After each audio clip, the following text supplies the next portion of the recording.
Alright, kumusta mga kuys? So i-install natin to dito sa MUX. So ganyan muna yung ginawa ko pansamantagal since wala pa nun. Okay, so kakabit natin siya. Tanggalin lang natin tong dilaw na rubber tie.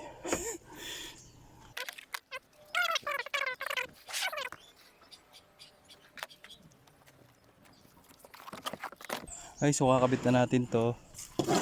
Antik.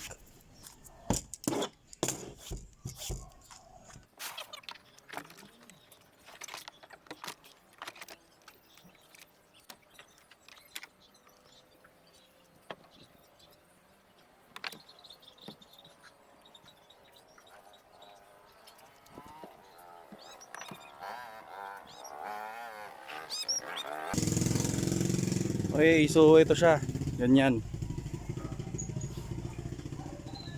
Buti na lang na vacuum ko na yung ilalim.